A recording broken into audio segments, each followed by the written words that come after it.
Hi guys, very good morning to all of you. स्वागत है आप सबका आज के सेशन में। स्ट्रेटेजिक मैनेजमेंट चैप्टर के अंतर्गत हमारा इंट्रोडक्शन का कॉन्सेप्ट जो है चल रहा है, जिसके अंदर हमने अब तक स्ट्रेटेजिक मैनेजमेंट का मतलब, स्ट्रेटेजिक मैनेजमेंट की प्रोसेस क्या है, concept of strategy, levels of the strategic organization, strategic levels in an organization यानी कि हमने पढ़ लिया है, जिसके अंतर्गत corporate level, business level and function level namely आते थे।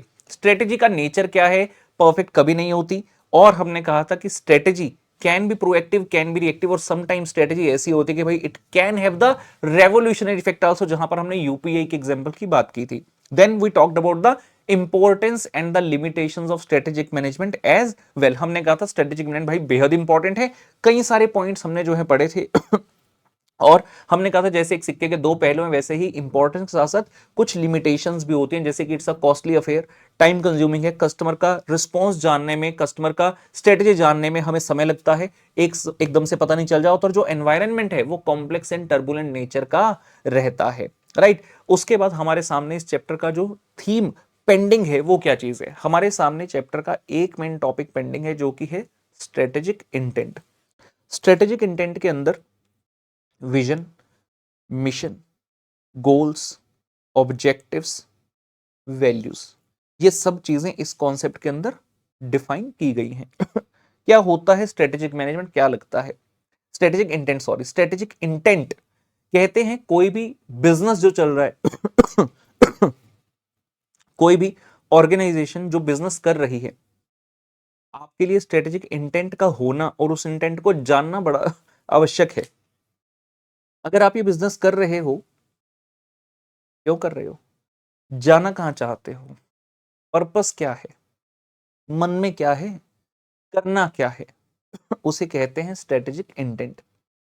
It is said if a business is not having any strategic intent, आप एमलेस हो, जी तो रहे हो एक इंसान की तरह, लेकिन पता नहीं करना क्या है।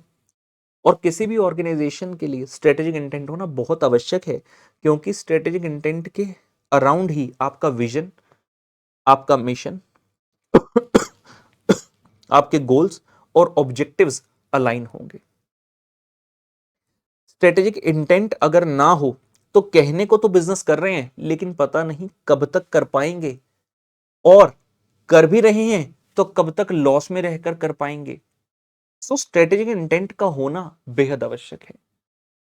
एक स्ट्रेटेजिक इंटेंट ऑर्गेनाइजेशन की जो होती है, स्ट्रेटेजिक इंटेंट कंपनी के विजन और मिशन स्टेटमेंट्स के द्वारा नजर आती है। तो तैयार हैं हम इस कॉन्सेप्ट पर जाने के लिए, बहुत ही बढ़िया जबरदस्त अच्छा कॉन्सेप्ट रहेगा। आइए स्टार्ट किया जाए। इस चैप्टर का last major recognized concept strategic intent, इसमें काफी कुछ मैं नोटिंग भी आपको करवाऊं। हाँ जी, सबसे पहले आ रहे हैं हमारे सामने स्ट्रेटेजिक इंटेंट। क्या होता है स्ट्रेटेजिक इंटेंट, कहते जी it implies the purposes, it implies the purposes which an organization endeavors to achieve and what it stands for। बिल्कुल बेसिक जानना चाहते हैं कि भाई क्या पर्पस है, अचीव क्या करना चाहते हो। थ्री इडियट्स मूवी है ना, उसमें जो प्रोफेसर साहब क्लास में पूछते हैं what is a machine, Aamir Khan ji खड़े होकर जिप ऊपर नीचे करके दिखा देते हैं और चतुर रामालिंगम रटी रटाई डेफिनेशन बोल देते हैं। तो प्रोफेसर साहब आमिर खान से पूछते हैं अरे भाई कहना क्या चाहते हो, तो वही चीज है यहाँ। अरे भाई करना क्या चाहते हो, एग्जिस्ट क्यों कर रहे हो, पर्पस क्या है तुहार बा, ये तो पता लगाओ। तो वही जो पर्पस है उहे कहे हम स्ट्रेटेजिक इंटेंट बा। It is a statement that provides a perspective of the means which will lead the organization to reach its vision in the long run। ये ऐसा स्टेटमेंट है बेसिकली जो कि तुम्हारे लॉन्ग रन में जो विजन है कि हमें यहां तक पहुंचना है, वहां तक तुम्हें पहुंचने में मदद करेगी, या ऐसे कहो बार बार तुम्हें याद दिलाएगी कि भाई तेरे जीवन का ये पर्पस है, कहीं अपने पाथ से भटक मत जाना। Strategic intent gives an idea of what the organisation desires to attain in the future. ये की लाइन याद रखनी है। It gives an idea of what an organisation tries to desires to attain in the future. कुछ और इसके बारे में बातें। Strategic intent provides the framework within which the firm would adopt a predetermined direction and would operate to achieve the strategic objective। क्या बोल रहे हैं, it provides the framework। Basically strategic management आपको एक फ्रेमवर्क देगी। स्ट्रेटेजिक इंटेंट आपको एक framework देगा, उसी के अंदर रहकर आप अपनी जो डायरेक्शन है उसे निश्चित करोगे।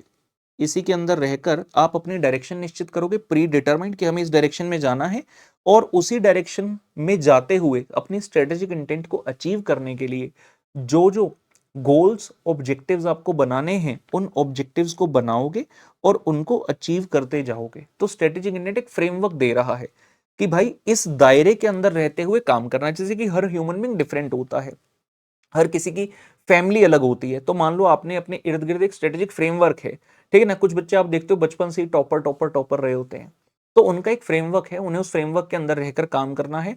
उनके लिए सबसे ज्यादा जरूरी है कि हाँ, जो हमारा लाइफ का ये एग्जाम चल रहा है हमें इसमें फटाफट से पास होना है, अच्छे नंबर से पास होना है, and we have to position ourselves in a very early age at a good position in the corporate या फिर लेट्स से फैमिली बिजनेस को आगे बढ़ाना है। तो ऐसे एक माइंड में थॉट आ गया। कुछ बच्चे होते हैं एवरेज हैं, कुछ है जो स्पोर्ट्स में ज्यादा रुचि रखते हैं, तो हर एक का एक फ्रेमवर्क है, उसी फ्रेमवर्क के अराउंड रहकर, उसी फ्रेमवर्क के दायरे में रहकर आप अपनी चीजों को करते हैं। तो स्ट्रेटेजिक इंटेंट कंपनी को उसका एक फ्रेमवर्क दे रहा है कि भाई ये तेरा दायरा हो गया, इस दायरे में रहकर तूने अपनी डायरेक्शन देनी है, और उस डायरेक्शन के अंतर्गत पहुंचने के लिए अपने एंड गोल तक कई सारे तुम्हें छोटे छोटे ऑब्जेक्टिव्स बनाने पड़ेंगे, उन्हें बनाते जाओ और उन्हें रियलाइज करते जाओ, तो ऑटोमेटिकली तुम वहां तक अपने एंड तक पहुंच जाओगे।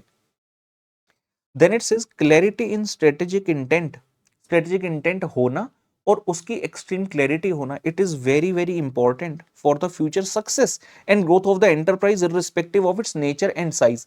कोई भी इंसान है जो जी रहा है, अगर आप कुछ कर रहे हो, मान लो मैंने पूछा सीए क्यों कर रहे हो, आप कहते ये रीजन है, मैंने कहा अच्छा, थोड़ी देर कहते सर एक और रीजन है, मैंने कहा अच्छा बता, 5 मिनट कहते सर रीजन तो एक और है, मैं आपको बताऊं ये सा भी है, और तीनों रीजन ऐसे हैं जो अलग अलग से लग रहे हैं, मतलब क्लैरिटी नहीं है। कर तो रहे हो सीए, कितने सारे लोग ऐसे हैं सीए करने के बाद, हाँ जी हाँ जी सुनना, आपको यार इतनी महंगी, इतना मतलब एफर्ट लगाकर जवानी खर्च करके सीए बनने के बाद कोई इंसान इस प्रोफेशन को कैसे छोड़ सकता है।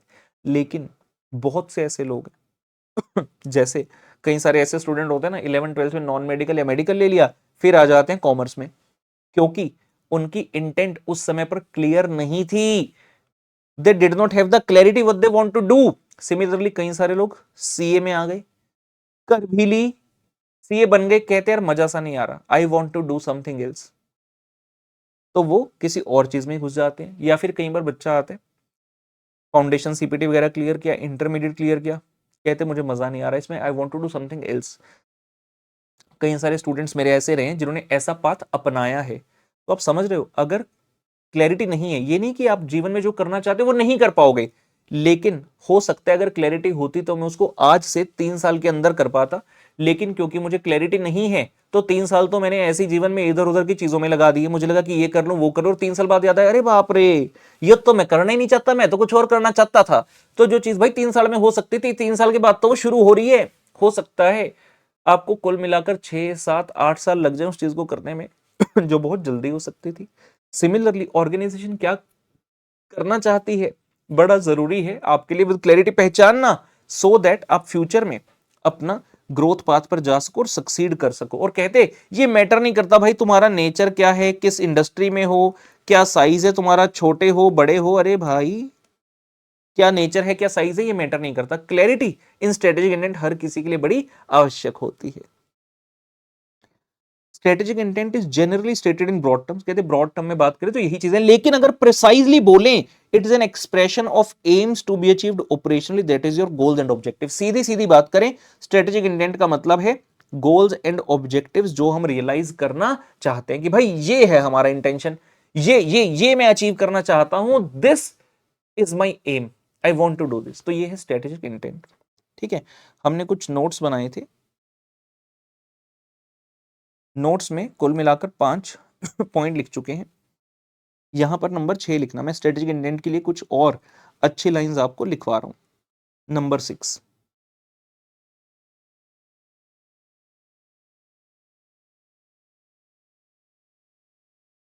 स्ट्रेटेजिक इंटेंट, स्ट्रेटेजिक इंटेंट लिखेंगे, an organization, an organization without strategic intent, an organization without strategic intent is directionless. An organization without strategic intent is directionless, and business can easily get lost. Business can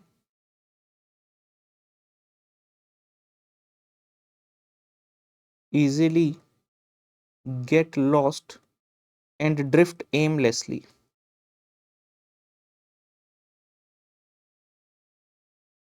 strategic intent तो इतनी आवश्यक है कि इसके बिना एक तरह से आप डायरेक्शन लेस हो, चल तो रहे हो लेकिन पता नहीं कहाँ जाना है बड़े इजीली बीच में रास्ते में get lost, you can get lost and drift aimlessly. चल तो रहे हो, घिसड़ घिसड़ कर चल रहे हो, एम कोई नहीं है, तो स्ट्रेटेजिक इंटेंट होना बड़ा आवश्यक है। और लिखेंगे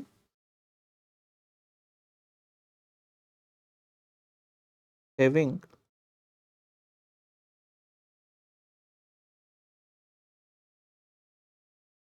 a strategic intent allows having a strategic intent allows businesses to make the decisions, allows the businesses to make the decisions with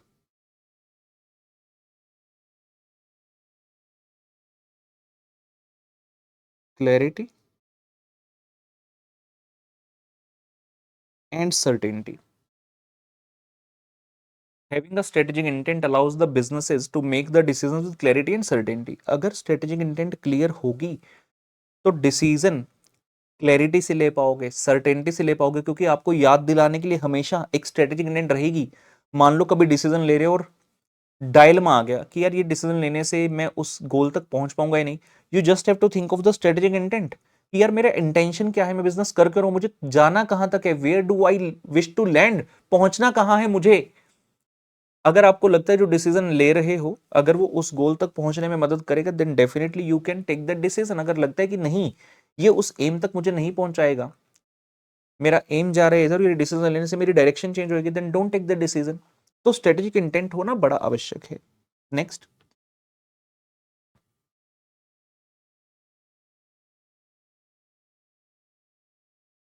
strategic intent is the foundation, strategic intent is the foundation of any successful business.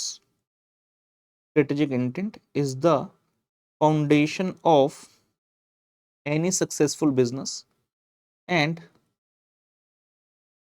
it is essential that and it is essential that companies have it is essential that companies have a clear idea of their goals in order to achieve them. It is essential that companies have a clear idea of their goals in order to achieve them. ठीक है ना। Content कम नहीं रहना चाहिए, जो किताब में लिखा है वो भी है, कुछ और अच्छी लाइंस जो है मुझे लगा ये लिखवानी चाहिए तो मैंने ये भी लिखवा दी। Obviously you can use this in exam, तभी आपको लिखवाइए। कहते हैं strategic intent is the foundation of any successful business. आप कोई भी बिजनेस उठाकर देखोगे they definitely will have their strategic intent and it is essential also because companies have a clear idea of their goals. जो हमने पिछले point में भी बात कही कि आप जब कोई भी डिसीजन ले रहे हो the decision which are taking should be aligned with your goal, कि भाई मेरा अल्टीमेट गोल क्या है, जो मैं आज डिसीजन ले रहा हूँ क्या वो मेरे गोल तक पहुंचने में मुझे मदद करेगा या नहीं करेगा। तो हमें इस तरह से सोचकर चीजों को करना है। ठीक है। स्ट्रेटेजिक इंटेंट सर कहाँ लिखी होती है, सर बताना किसी कंपनी की। मैं फिर से रिपीट कर दूं, थोड़ी देर पहले कहा था strategic intent is imbibed in the vision and mission statements of an organisation. Organisation का एक विजन होता है, एक मिशन होता है, उन विजन और मिशन स्टेटमेंट्स के अंदर आपकी स्ट्रेटेजिक इंटेंट हमें नजर आती है। अगर आप वापस जाएंगे एक बार मेरे साथ यहां एक बार मेरे साथ यहाँ पर वापस आते हैं तो आपको यहाँ पर दिखेगा स्ट्रेटेजिक इंटेंट के बाजू में विजन, अरे ये तो चल ना pen, vision, mission, goals, objectives and values. आप यहाँ पर देखोगे पहला हेड आ रहा है विजन, थोड़ी देर जाएंगे आगे मिशन, उसके बाद आगे जाएंगे आपको मिलेगा, कहाँ गए भाई, आ जाओ, गोल्स एंड ऑब्जेक्टिव, और उसके बाद जाएंगे तो एक टॉपिक मिलेगा वैल्यूज या वैल्यू सिस्टम। ठीक है, इसमें से जो मेन है हमारा that is vision, mission, goals and objective. Value system है इसी का पार्ट है लेकिन इंटेग्रल पार्ट एक तरह से नहीं है। तो हम क्या कह रहे हैं, आपकी जो स्ट्रेटेजिक इंटेंट है वेरी वेरी इंपॉर्टेंट। एक डायग्राम आपके सामने आ रहा है,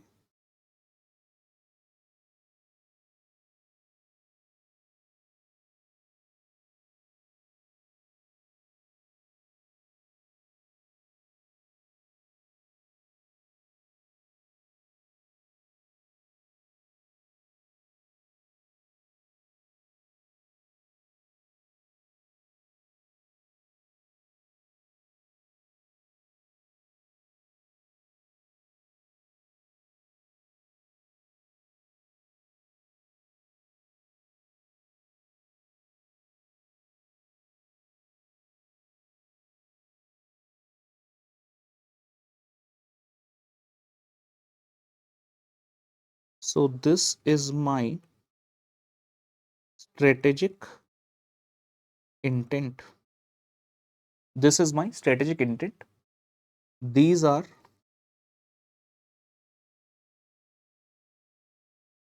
vision, mission, goals and objectives.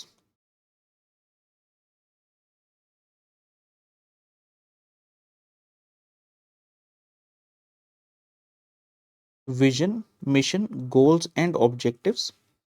Diagram को समझना है आराम से मेरे साथ, पहले एक बार इसे कंप्लीट कर दें।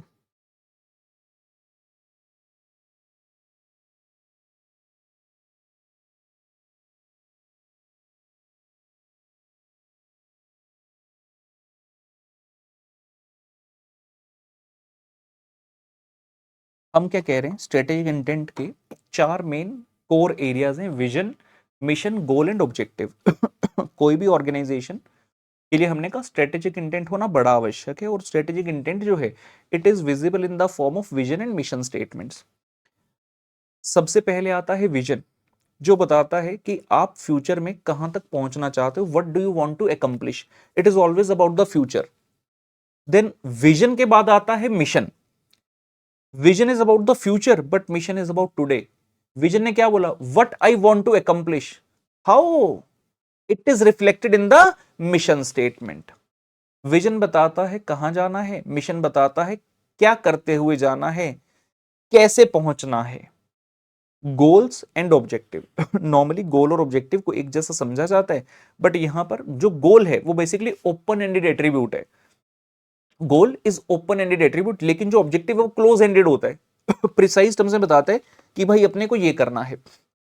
गोल क्या बोलेगा कि yes let's say we want to be positioned as the market leader, क्या है, गोल है। क्या करने से मार्केट लीडर बनोगे, ऑब्जेक्टिव हमने कहा we have to increase our sales by 30% over the next 2 years. Let's say अगर इस बार 100 करोड़ थी तो अगले 2 साल में मुझे 130 करोड़ तक इसको लेकर जाना है, ये क्या हो गया ऑब्जेक्टिव। एंड ये सभी चीजें स्ट्रेटेजिक इंटेंट से निकलती हैं। इन सभी में आपकी स्ट्रेटेजिक इंटेंट हमें रिफ्लेक्ट होनी चाहिए। Very very important diagram, exam में अगर आ गया स्ट्रेटेजिक इंटेंट, आपको ये डायग्राम बनाना है, it will fetch you definitely some additional marks, note कीजिए।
चलिए, आई होप ये हो गया है नोट। आगे बढ़ रहे हैं। स्ट्रेटेजिक इंडेंट का बेसिक हमने सीख लिया। Now we move head. Vision क्या है? Vision, vision implies the blueprint of the company's future position. जहां तक पहुंचना है उसका ब्लूप्रिंट तैयार है हमारे पास। जैसे कहते हैं ना चीज को विजुअलाइज करना, मैं कहता हूं भाई विजुअलाइज करो, सीए इंटर का रिजल्ट आ रहा है, रोल नंबर भरा साइट पर जाकर, एंटर क्लिक किया और सामने लिखा है पास। विजुअलाइज कीजिए what shall be the moment. Visualise कीजिए जब आप चार्टर्ड अकाउंटेंट बन जाएंगे, सीए फाइनल का एग्जाम पास हो गया, आर्टिकलशिप खत्म हो चुकी है।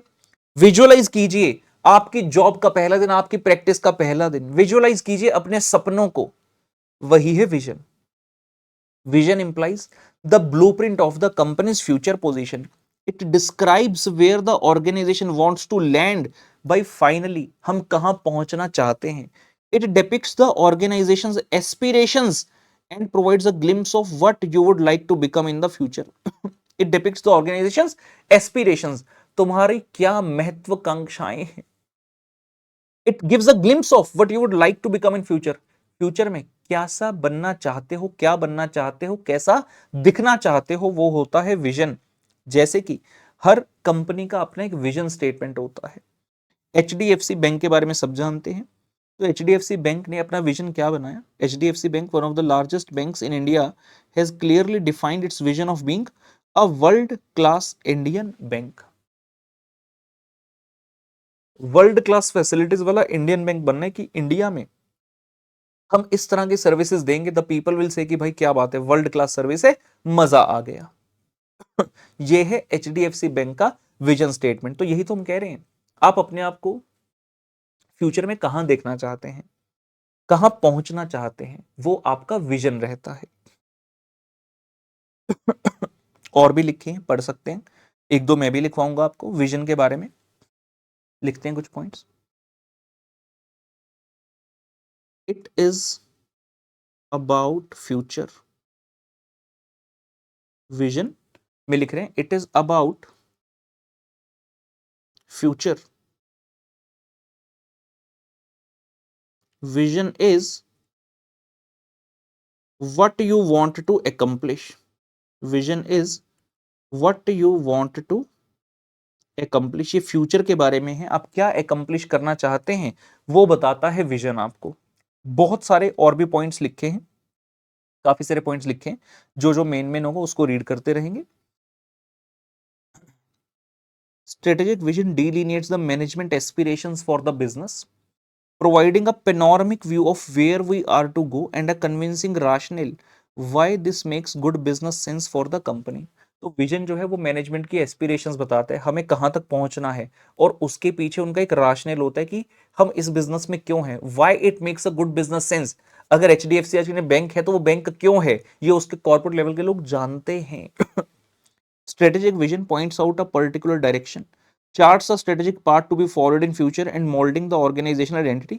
इंग्लिश है, कोई ऐसा स्पेसिफिक नहीं कि आपको रट्टा मारना है इसका, वो हमें विजन के बारे में डिफरेंट डिफरेंट चीजें बता रहे हैं, विच आर सेल्फ एक्सप्लेनेटरी।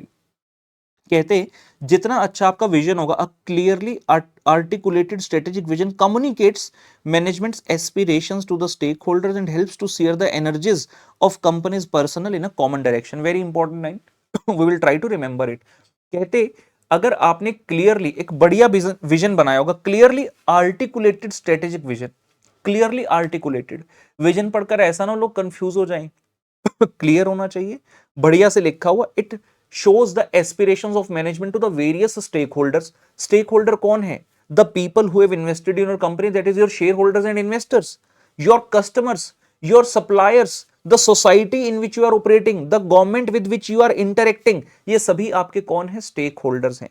तो जब आपका विजन पढ़े, इनको समझ में आए कि आप क्या बनना चाहते हो, कहां पहुंचना चाहते हो, एंड जो कंपनी के अंदर वाले लोग हैं, it helps to steer the energies of company's personnel in a common direction. कभी भी हमें डाउट आए कि हमें क्या करना है, we have to go back to the vision statement, the basic, go back to that board where the vision statement is written, do read it again and again and you will find that yes, this is the step which you have to take. तो common direction में सभी के efforts को channelize करवाना vision.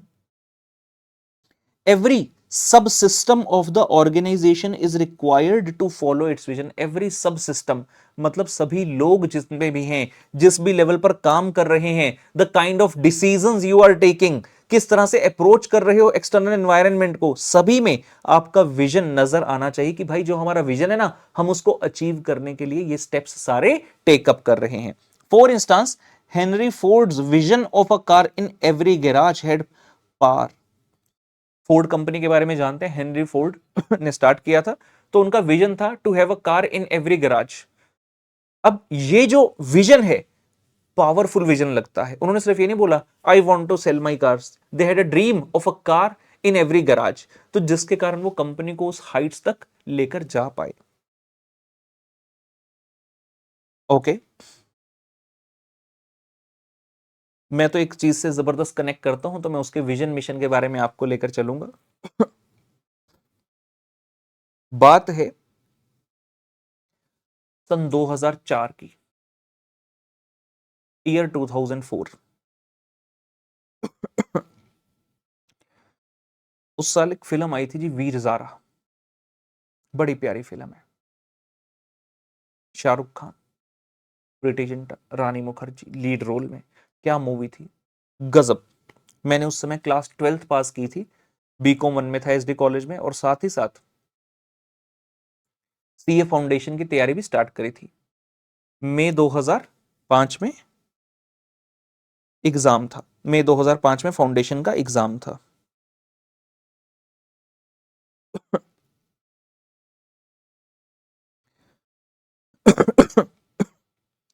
Veer Zaara के अलावा एक और फिल्म आई थी जो उस साल में, जिसका नाम था धूम। फिल्म का नाम था धूम। लगता है पता नहीं क्या होगा धूम में, लेकिन जब उस फिल्म के ट्रेलर्स आते थे तो समझ में आता था फिल्म इज अबाउट, उस फिल्म में जिस तरह से बाइक्स को पोर्ट्रे किया गया, उससे पहले कभी किसी फिल्म में नहीं किया गया था। First time I guess Hayabusa, Suzuki Hayabusa the super bike was showcased in that particular movie, and various other super bikes.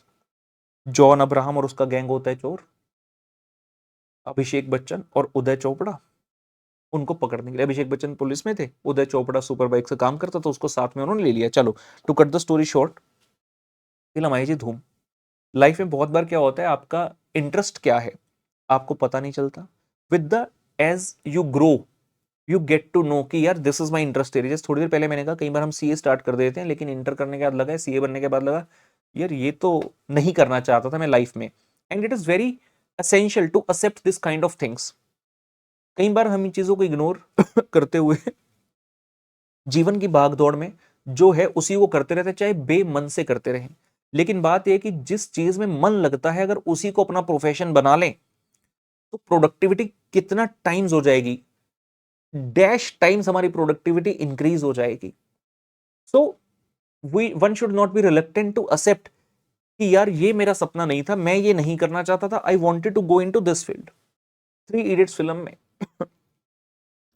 Three Idiots film में राजू, राजू नहीं Farhan, Farhan Three Idiots film में Farhan wanted to be a photographer, लेकिन वो engineering college में था, but he always wanted to be a photographer. चाहे इतने अच्छे कॉलेज में इंजीनियरिंग कर रहे हैं, इंजीनियरिंग हो भी गई, क्या उसके बाद ये नहीं डाले कि अब तो मैंने कर लिया, अब तो मैं इंजीनियरिंग ही करूंगा? जी नहीं, he wanted to be a photographer, he could be a best photographer, so he got into that field. और कहते हैं पापा चाहे पैसे कम कमाऊंगा लेकिन खुश रहूंगा। बात बिल्कुल सही भी है। जीवन में सबसे इंपॉर्टेंट क्या है, पहले खुश रहना, और खुश होंगे तो जो पैसा आएगा चाहे वो कम भी, हम उसमें खुश रहेंगे। और अगर हम उस काम को करके खुश नहीं है, पैसा जितना मर्जी आ जाए, हर चीज जो है पैसे से नहीं खरीदी जा सकती, कहते हैं। इसके ऊपर हम चर्चा नहीं करेंगे, नहीं तो कुछ बच्चे आ जाएंगे, सर पैसा दे के देखो सर, हमें हम दिखाएंगे पैसे से खुशी कैसे खरीदी जा सकती है, डॉल एंड ऑल। तो मैंने कहा विद द टाइम हम जैसे जैसे ग्रो करते हैं, हमारे इंटरेस्ट डेवलप होते रहते हैं, या फिर हमें पता चलता रहता है कि नहीं यार ये मेरा इंटरेस्ट एरिया है, I relate to this particular field. तो जब धूम फिल्म आई, पता नहीं मुझे क्या हुआ, मैं साइकिल पे जाता था college, SD college sector 32 Chandigarh. Cycle दिलाई थी घर वालों ने, तो मैं साइकिल पे कॉलेज जाता होता था अपने। फिल्म पता चला धूम आई है, पता नहीं क्या हुआ, मैंने कहा ये फिल्म देखनी है। तो मैंने अपने एक फ्रेंड को लिया साथ में। जीवन में पहली बार मैंने बंक किया था। मतलब बंक करने का मतलब क्या होता है, घर पर ना बताना, बता दूं जो बच्चों को लगता है कि यार हमने तो ये बंक नहीं है, बंक की स्पेसिफिकेशन फीचर्स बता दूं। बंक का मतलब होता है घर पर ना बताना, कॉलेज में लेक्चर मिस करना, ये होता है बंक का मतलब। तो हमारा क्या था, कॉलेज के बाद सीधा हम ट्यूशन पढ़ने जाते थे, सीए फाउंडेशन अकाउंट्स की। तो मैंने कहा आज कॉलेज में या तो लेक्चर मिस किया, हालांकि मैं यूजुअली करता नहीं, तो शायद उस दिन छुट्टी हो गई होगी। तो मैंने कहा अभी बीच में घर जाकर क्या करेंगे, फिल्म वैसे भी लगी है, चलो देख कर आते हैं। तो मैं अपने फ्रेंड के साथ उसको भी साइकिल पर बिठाया, हम दोनों फिल्म देखने चले गए। जो बच्चे चंडीगढ़ या उसके आसपास के उन्हें पता होगा, सेक्टर 34 में पिकार्डली थिएटर होता था। उस समय मॉल कल्चर कोई नहीं था, थिएटर होता था जी, सेक्टर 34 में पिकार्डली। हम पहुंच गए थिएटर, टिकट ली और बैठ गए फिल्म देखने। भाई सिनेमा हॉल में मेरी ये तीसरी मूवी थी। पहली फिल्म देखी थी, सारी फैमिली गई थी, मम्मी पापा और हम तीन भाई, मैं सबसे छोटा भाई। हम फिल्म देखने गए थे, हम आपके हैं कौन। दूसरी फिल्म देखने गया था मैं, पापा और कुछ रिलेटिव्स थे हमारे, राजा हिंदुस्तानी। 96 97 की शायद मेरे ख्याल से बात रही होगी। तो ये फिल्म मेरे जीवन की तीसरी फिल्म थी। थिएटर में 2004 में मैं धूम फिल्म आई, धूम देखने चला गया। अब इतना ज्यादा कुछ अपनी अंडरस्टैंडिंग डेवलपमेंट उस समय इतना ज्यादा पर्सनल नहीं थी, पर्सनैलिटी डेवलप नहीं थी कि ये पता हो फिल्म देखने जा रहे हैं कितने घंटे में खत्म होगी, ये वो बैठ के देखने के लिए। जब आधी फिल्म हो गई, इंटरवल हो, तो याद है कि नहीं यार टाइम तो उतना है ही नहीं, ट्यूशन का टाइम हो गया, चलो ट्यूशन है भाग जाते हैं। तो हम अपनी ट्यूशन के लिए पहुंच गए, मतलब ट्यूशन मिस नहीं कर सकते, सी वॉज ऑलवेज द प्रायोरिटी। लेकिन जितने भी फिल्म देखी मजा आ गया, जितनी फिल्म देखी मजा आ गया। लगा कि यार कुछ तो मैं रिलेट कर पा रहा हूं। कि मेरे पास साइकिल पर देख रहा हूं मैं हायाबुसा, फिल्म थिएटर में लगी हुई है। कुछ दिन बाद वापस से मौका मिला, कॉलेज में 2-3 लेक्चर एक साथ छुट्टी हो गई, प्रोफेसर थे नहीं, और मुझे लगा आज ये फिल्म पूरी देखने का मौका है। मैंने उस फ्रेंड को बोला चलेगा, कहता नहीं यार मैं नहीं चल सकता। तो मैंने दूसरे फ्रेंड को पटा लिया, मैंने कहा बैठा जा साइकिल पर, फिल्म देखने चलते हैं। अभी वो थिएटर में लगी हुई है मूवी। तो मैं अपने दूसरे फ्रेंड के थिएटर में मूवी देखने चला गया। मैंने कहा आज तो इसे पूरी करेंगे। तभी बीच में उस फ्रेंड ने बताया कि अरे भूल गया, आज हमारी अकाउंट्स की ट्यूशन जल्दी है। तो मैं दूसरी बार भी वो फिल्म नहीं देख पाया, और मुझे कुछ अटैचमेंट फील हुई, ऐसे कहते हैं ना, एक आकर्षण फील हुआ कि यार कुछ तो है जो मुझे अट्रैक्ट कर रहा है। मेरे माइंड में, बैक ऑफ द माइंड पे कहीं वो चीज बैठ गई कि आई लाइक दिस थिंग। साल बीतते गए, मेरा फाउंडेशन क्लियर हो गया, मेरा इंटर क्लियर हो गया, आर्टिकलशिप में चला गया, सीए फाइनल की तैयारी कर रहा था मैं, जहां तक मुझे याद आता है सन था 2008। धूम 1 के बाद मैं कभी थिएटर नहीं गया, 2008 आ गया, 4 साल बाद धूम 2 आई। दिमाग की घंटे फिर बज पड़ी, मैंने कहा धूम फिल्म आई है, धूम 2 देखनी पड़ेगी। धूम 2 देखने चला गया, धूम 2 देखने चला गया, पूरी देखी धूम 2। मजा आया देखकर। उसमें उतनी ज्यादा बाइक्स नहीं थी, ऋतिक रोशन वाली धूम 2 थी, लेकिन जितनी भी थी मजा आया। जितना भी बाइक वाइक का सीन था देखकर सबसे बेस्ट वही सीन लगा। फिर से अपने जीवन में व्यस्त हो गए, सीए फाइनल निकाली, घर की परेशानी आ गई, अपनी लाइफ में स्ट्रगल्स तरह तरह के होते हैं, तो स्ट्रगलिंग फेज वापस से चल पड़ा। लेकिन बैक ऑफ द माइंड पे वो चीज से प्यार था। जैसे ही सीए अपना बन गए, आर्टिकलशिप खत्म हो गई। हमारे टाइम पे क्या होता था, आपका फाइनल पहले क्लियर हो जाता था, आर्टिकलशिप के कुछ महीने पड़े होते थे। तो हमारी नवंबर 2008 में सीए फाइनल का एग्जाम हो गया, और अगस्त 2009 में मेरी आर्टिकलशिप खत्म हो गई। सितंबर 2009 चंडीगढ़ में ग्रैंड थॉर्नटन आई थी, ग्रैंड थॉर्नटन जीटी जिसको बोलते हैं। तो मैंने ग्रैंड थॉर्नटन की फर्म ज्वाइन कर ली। तो उससे मेरे पास स्कूटर होता था, जहां तक मुझे याद है। सैलरी मिली, पहली सैलरी मिली मैंने कहा इतने से डाउन पेमेंट हो जाएगी। मैंने अपने फ्रेंड को बोला चल भाई बाइक लेने के लिए चलते हैं। बाइक लेने गया मैं, यामा R15। मैंने सबसे उस टाइम पर वही अफोर्ड में कर सकता था, 1.25 लाख के आसपास की बाइक थी। तो मैंने अपनी सैलरी से डाउन पेमेंट दे दी और बाकी की किस्त बंधवा ली। लेकिन और मैं खुश था, मैं खुश था, काफी खुश था, बहुत खुश था, बहुत मजे से अपनी बाइक को चलाता था। साल बीतते गए, साल बीतते गए, क्रिसमस 2013 आया। क्रिसमस 2013 कहते जी धूम 3 आई है। पता चला धूम 3 आई है, मैंने कहा यार ये फिर से आ गई, देखना बनता है। उस समय चंडीगढ़ में डीटी मॉल आया था, डीटी मॉल जी, आईटी पार्क है वहां पर, छोटा सा आईटी पार्क है। डीटी मॉल आया था, तो डीटी मॉल में फिल्म लगी थी। मैं पहुंच गया, मैं पहुंच गया फिल्म देखने के लिए। पूरी फिल्म देखी, अब तो चार्टर्ड अकाउंटेंट बन चुका, 4-5 साल हो चुके, अब मैं आधी अधूरी नहीं देखूंगा भाई, अब पूरी देखूंगा। तो अपनी क्लासेस वगैरह लेता था मैं उस समय चंडीगढ़ में, क्लासेस वगैरह शेड्यूल खत्म करके I went to see the movie on 25 December 2013। स्वाद आ गया, जिसको कहते हैं मजा आ गया। 2 दिन बीते, 26-27 का दिन बीता, 28 तारीख मैंने अपने भाई को बोला, मैंने क्या मेरा बड़ा मन कर रहा है, मुझे वापस से ये फिल्म देखनी है। और बीच में धूम 1 के और धूम 2 के बीच में कोई फिल्म थिएटर में नहीं देखी, धूम 2 और 3 के बीच में कोई फिल्म थिएटर में नहीं देखी। धूम से इतना प्यार था कि धूम फिल्म देखने जाता था। 28 दिसंबर को वापस से अपने भाई के साथ में गया, फिर से देखी, फिर से बड़ा मजा आया। I felt very happy. मतलब कहते हैं ना यार, जीवन में मंद मंद मुस्कुराना, चाहे आपके पास कुछ है नहीं है, लेकिन हाँ एक फीलिंग, एक स्माइल आती है चेहरे पर, तो मैं बड़ा खुश। 28 तारीख भी हो गई, 31 दिसंबर अगेन। मैंने कहा मेरा मन कर रहा है, घर वाले कहते साले पागल हो गए, तू बार बार एक ही फिल्म को देखने जा रहा है। भाई कहता मैं नहीं जाऊंगा। मैंने कहा पापा को, पापा चलोगे क्या फिल्म देखने? कहते कैसी है? मैंने कहा बढ़िया, आओ चलते हैं। 31 दिसंबर इवनिंग का शो देखने में पापा के साथ चला गया। 3 बार मैंने वो एक हफ्ते के अंदर फिल्म देखी। मेरे माइंड की घंटी बज गई, Rahul the time has come. जो तूने एक सपना देखा है, जो सपना सजाया है, 2004 2013 31 दिसंबर, अगली डेट थी 1 जनवरी 2014, 1 जनवरी 2014 I went back to the DT mall, but not this time to see the movie, to buy something special for me. And I bought for myself, out of my money, the Harley Davidson. 1 January 2014 DT mall में Harley Davidson का outlet आया था। जब मैं धूम film देखकर बाहर निकला, तब DT मॉल, उन्होंने क्या किया हुआ था, ग्राउंड फ्लोर पे शोरूम था, क्रिसमस का टाइम था, न्यू ईयर आने वाला, फेस्टिविटीज का माहौल है, तो उन्होंने मॉल के सेंटर में एंट्री करने के बाद ग्राउंड फ्लोर पे सेंटर में बाइक ऐसे होती है ना, ऐसे खड़ी कर रखी थी, रिबन बांध के, ऐसे फिट इज अ गिफ्ट। और मुझे नहीं पता किसके लिए था भाई, वो मेरे लिए ही थी। मैं तो आज के डेट में भी कहता हूँ, जो मॉडल खड़ा था वही मॉडल मुझे चाहिए था। मुझे ये नहीं पता था ये कितने रुपए का क्या है। 1 जनवरी I landed over there, I said boss I want to buy this bike. कहते कौन सी खड़ी है इनमें से बता दो। मैं कहा ये वाली नहीं, ये जो बाहर तुमने लगाई ना रिबन बांध के, it's a gift for me, from me to me, and I bought that Harley Davidson bike. So जब एग्जाम्पल लिखवाऊंगा, हार्ले डेविडसन का ही लिखवाऊंगा। मेरा एक सपना था, मैंने उस सपने को जिया, मैंने उस सपने को पूरा किया।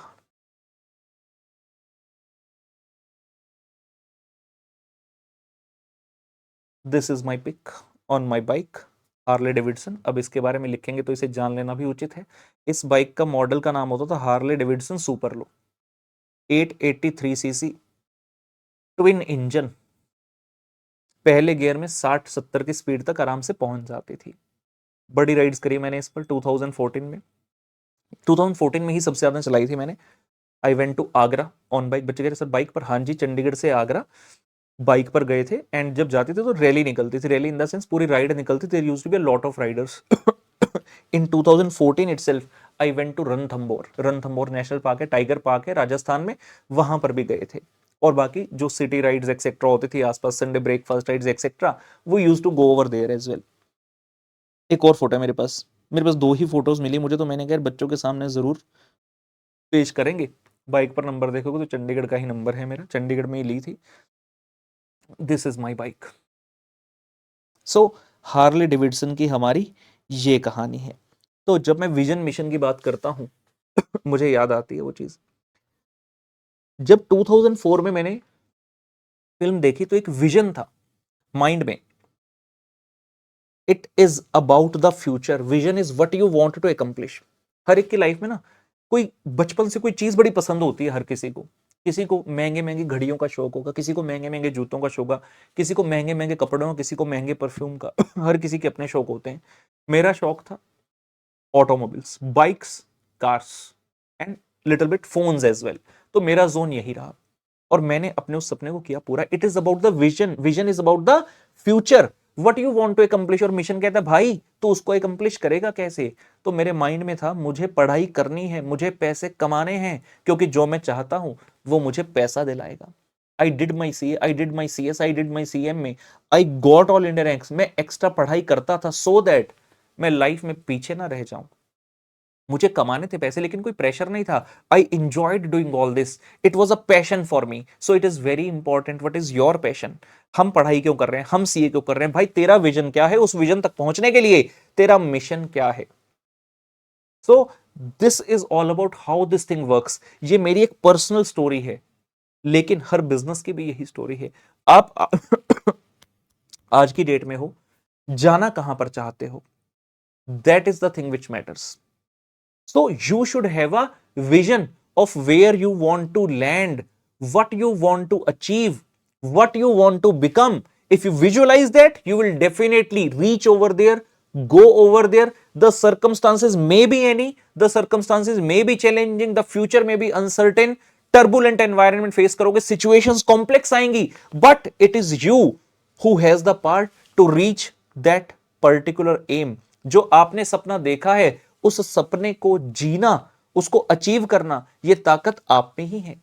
चाहे मैं इसको पर्सनल बोलूं, बिजनेस बोलूं, सब जगह ये चीज कॉमन है। Whether you have any strategic intent और नॉट, जी क्यों रहे हो, जीने का पर्पस क्या है, विजन क्या है, मिशन क्या है, उस विजन तक पहुंचने के लिए क्या अपनाओगे मिशन, और उस मिशन के अंदर छोटे छोटे गोल्स और ऑब्जेक्टिव्स बनाकर हमें आगे बढ़ना होगा। ठीक है।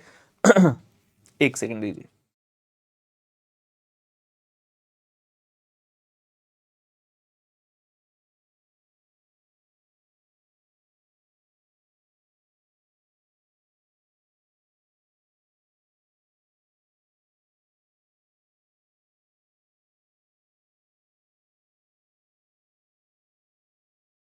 ये देखिए जी, ये अमेजोन के शुरुआती दिन है। समझ सकते हो, amazon.com, एक कंप्यूटर बैठकर सिर्फ 2 लोग काम कर रहे हैं। और आज की डेट में अमेजोन क्या है? Every business, every idea start with very small. बहुत छोटे से आप शुरुआत करते हैं, लेकिन आप बड़े होते जाते हैं, पहुंचते जाते हैं उस जगह जहां पहुंचना चाहते हैं, अगर आपका विजन स्ट्रांग है, आपको ये पता है कि आपको जाना कहां तक है, आपको अचीव क्या करना है। सो आपकी पोजीशन आज क्या है ये मैटर नहीं करता। मैटर ये करता है कि आपका सपना क्या है, आप लाइफ में पहुंचना कहां पर चाहते हो, आपकी महत्वाकांक्षा है। कई बार हम पूछते हैं भाई क्या करना चाहते हैं। I know a lot of people, they are well happy in their life. 8 से 2 की स्कूल की जॉब कर रहा है मेरा एक फ्रेंड, मतलब स्कूल में पढ़ाता है। मैं उसको बोलता 2 बजे फ्री हो जाता है, कुछ कर ले। कह रहा क्यों, क्या करना है, सब ठीक चल रहा है, मतलब कोई विजन ही नहीं है। कहता करना क्या भाई, 40-45 हजार रुपए की सैलरी आ रही है, बीवी बच्चे सब बढ़िया चल रहा है, किराए के घर में रहते हैं, अपना घर लेने की कोई ज्यादा इच्छा भी नहीं है। He is happy in the way he is living. Means जिसके पास विजन है भाई, बढ़ेगा तो वही आगे। आप आज कहां हो वो मैटर नहीं करता, पहुंच कहां तक सकते हो। पुष्पा मूवी, KGF 1 स्टार्टिंग कहां से हुई थी, सड़कों पे धूल झांकते थे, लेकिन पहुंचे कहां तक। विजन था। हालांकि वो नेगेटिव काइंड का विजन था, हम उसकी प्रमोट नहीं करें, लेकिन हाँ एग्जाम्पल समझने के लिए I can definitely use those. ठीक है, चलिए यहां पर आते हैं। एक मिनट। ठीक है, हमने जैसे HDFC का विजन पढ़ा, एप्पल का भी विजन लिखा है। Apples CEO Tim Cook defined the vision of the company as, we believe that we are on the face of earth to make the great products and that's not changing। कितना clear statement, we on the face of earth to make great products, और वो दिखता है, वो दिखता है। Apple का phone ले लो, फोन में इतना ना समझ आए, कई लोगों को फोन पसंद नहीं होता, ठीक है मैं आ जाता हूं साइड पर। उनके जो सिस्टम्स हैं, जो डेस्कटॉप है, iMac, उनका मैकबुक प्रो है, लैपटॉप्स, या उनके एयरपोर्ट्स हैं, वो सब चीजें क्या हैं, those are the great products and that's reflected in the vision statement. Company का विजन बड़ा ही क्लियर है कि we are here to make the great product, and इस चीज को वापस बता रहे हैं कि that's not changing, that's not changing. तो विजन स्टेटमेंट दिखाती है कि आप क्या करना चाहते हैं, आप कहां तक पहुंचना चाहते हैं। मेरे साथ आएंगे, ये हमने पॉइंट नंबर 6 लिखा था, विजन के लिए हम पॉइंट नंबर 7 लिख रहे हैं। विजन के लिए लिख रहे हैं जी point number 7।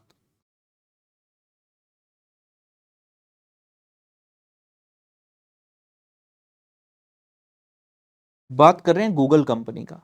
Google to provide access to the world's information, to provide access to the world's information in one click। Google company का विजन है to provide access to the world's information in one click. और क्या reality में ऐसा ही है? जी हाँ, आप Google खोलते, कोई भी इंफॉर्मेशन आप सर्च करना चाहते हैं, इनपुट कीजिए and just a click, it's just a click away, anything in the world। means these companies are living up to the vision, they have a clear idea of what they have to do, क्या करना है, कहां तक पहुंचना है। The company has got a fix idea.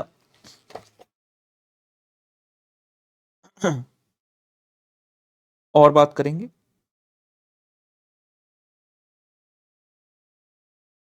Harley Davidson. Harley Davidson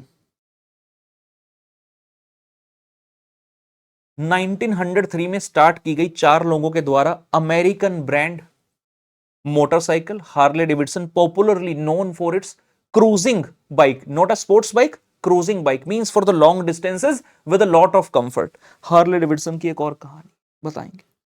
Harley Davidson का vision क्या है लिखेंगे,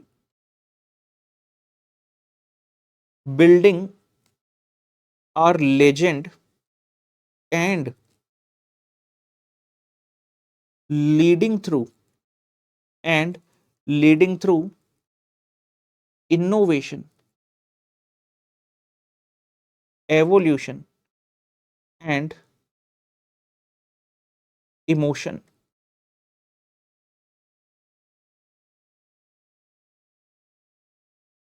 लिखिए इसे।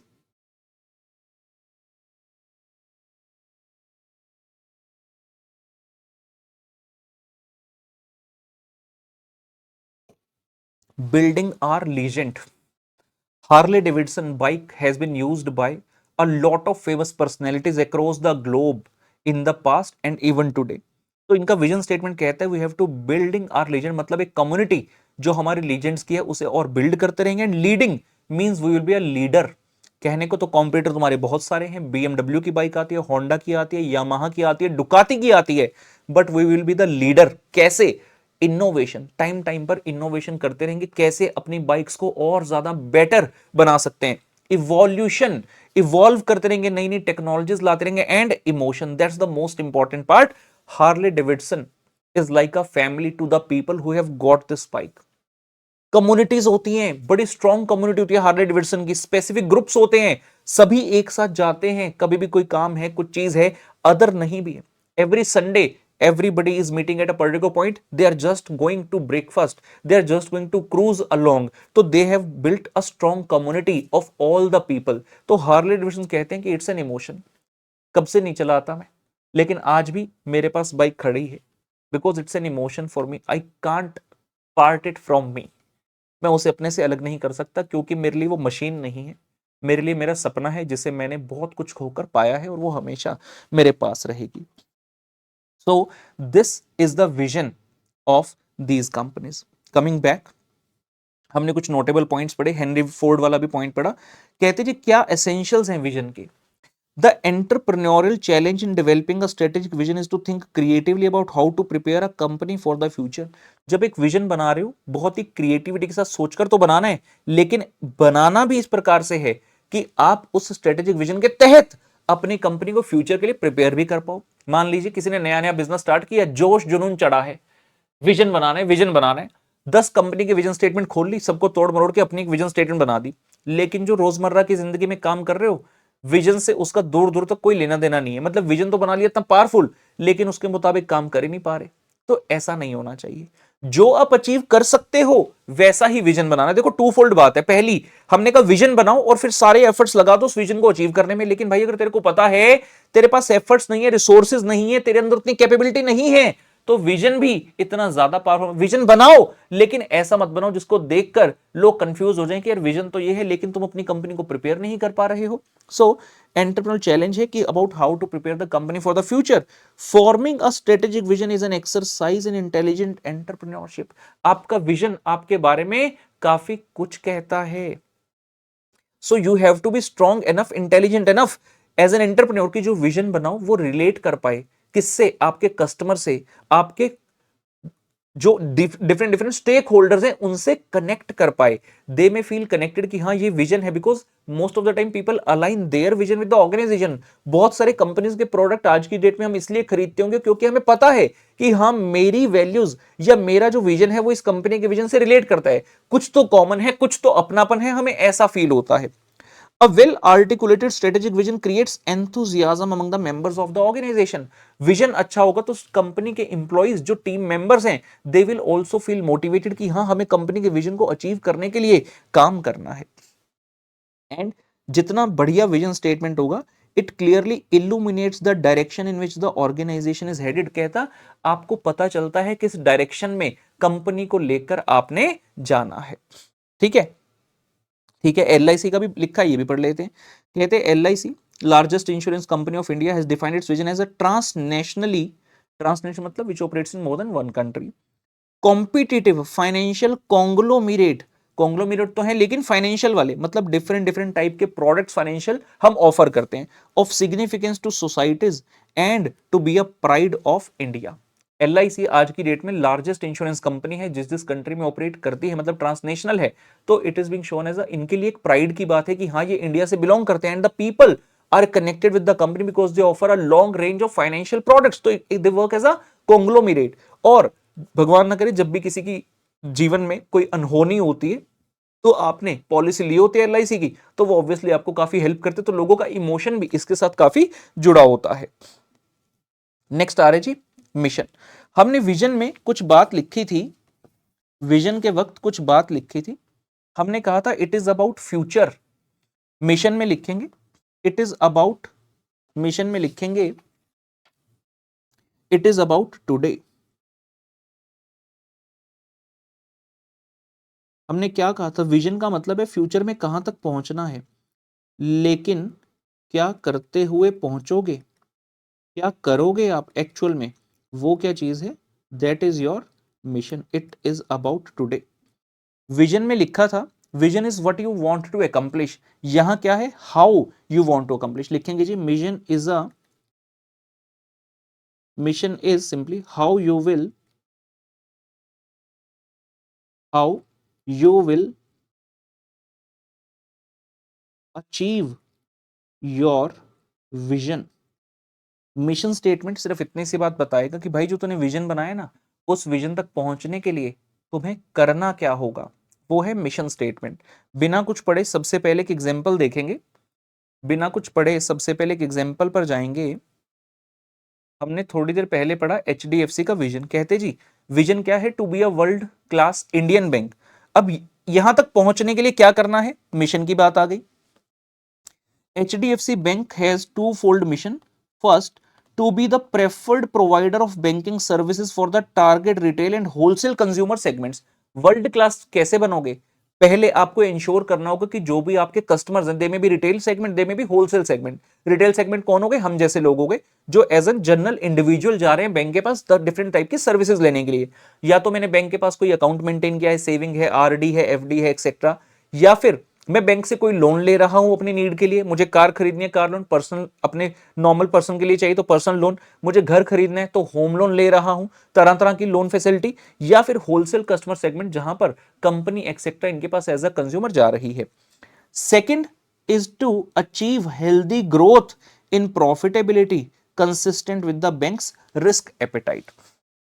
हाँ जी, विजन स्टेटमेंट थी to be the world class Indian bank. अब उस वर्ल्ड क्लास इंडियन बैंक तक पहुंचने के लिए आपको क्या करना होगा, पहली चीज जो तुम्हारे कस्टमर्स हैं, you have to be their preferred partner. Preferred partner का मतलब क्या है, भाई बैंक तो इतने सारे हैं लेकिन HDFC में ऐसा क्या है कि लोग आपके पास आए, तो HDFC बैंक ऐसा क्या करेगा, तो ये कहता है हमारा मिशन है कि हम ऐसी ऐसी सर्विसेज देंगे, इस टाइप के प्रोडक्ट बनाएंगे लोगों के लिए, that we will be the preferred provider of banking services. मतलब अगर दूसरे किसी बैंक में मान लो कार लोन का रेट चल रहा है 10%, कहते भाई हम 9.5 पे देंगे।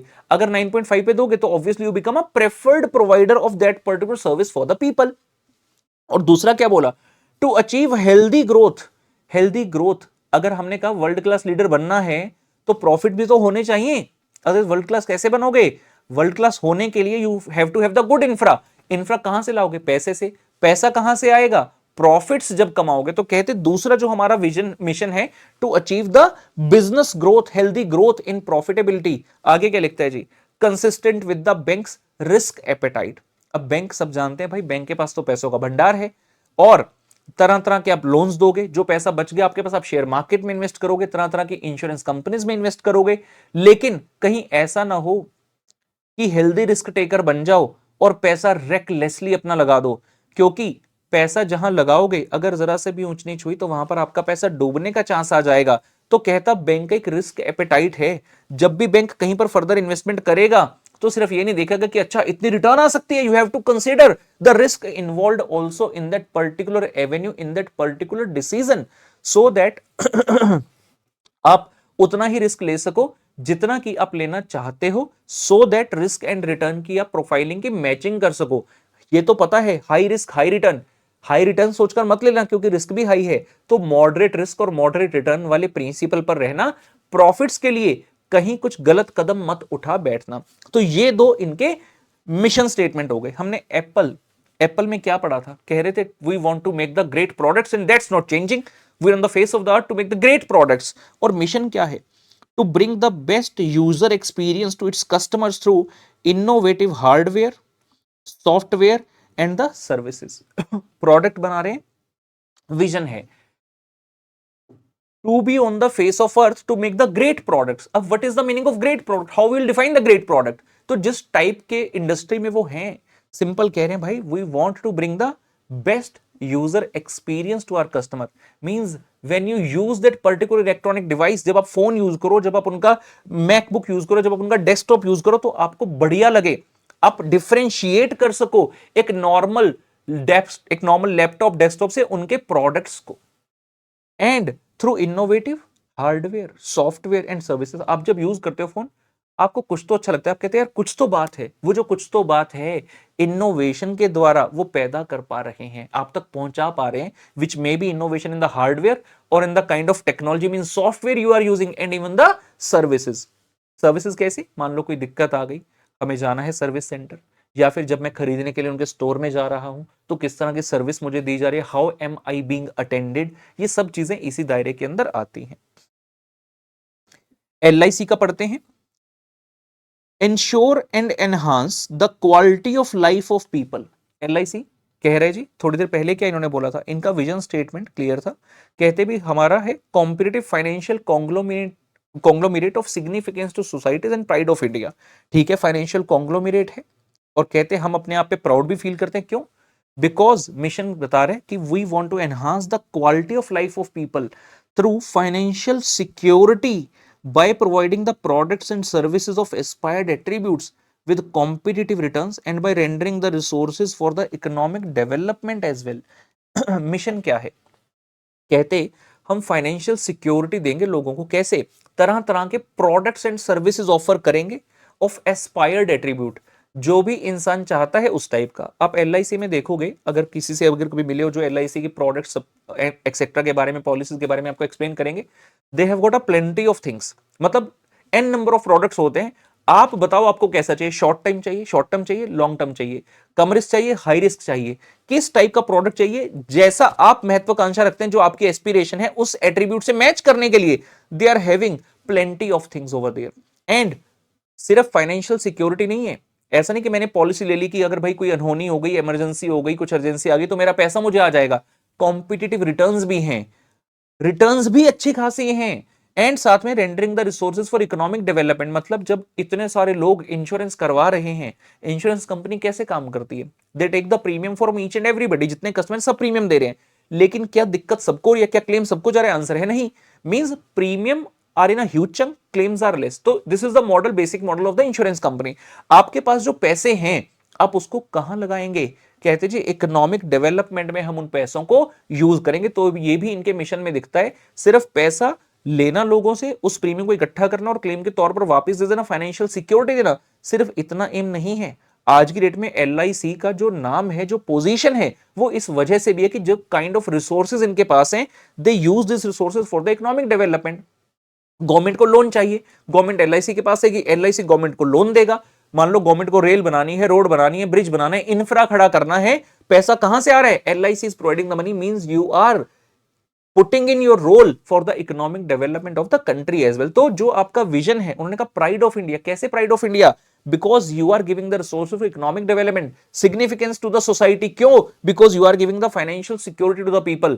अगर किसी की फैमिली में कभी कोई अनहोनी होती है तो आपको किसी दूसरे की तरफ नहीं देखना पड़ता, हाथ नहीं फैलाना पड़ता, क्योंकि LIC कह रही है भाई हम तेरे साथ है, तूने प्रीमियम भरा है, इतने साल तक हमारी पॉलिसी ली है, now it is up to us, जो तुम्हारा क्लेम का अमाउंट बनता है, जितने रुपए की पॉलिसी है आपकी, जो सम है आपका, we are going to give it to you so that आपके उस समय में ये पैसा काम आ सके। ठीक है ना? आइए थोड़ा सा पढ़ते हैं अब मिशन के बारे में, फिर और एग्जांपल्स की बातचीत करेंगे। मैंने डायरेक्टली आपको एग्जांपल्स पढ़ाए so that we can get an idea कि यार मिशन है क्या, क्योंकि नॉर्मल थ्योरी पढ़ने से ज्यादा बेटर हमें हमेशा एग्जांपल के माध्यम से समझ आएगा। आइए देखते हैं mission. A mission is an answer to the basic question what business are we in and what we do. हम कौन से बिजनेस में हैं और हम क्या करते हैं, ये पता चलता है।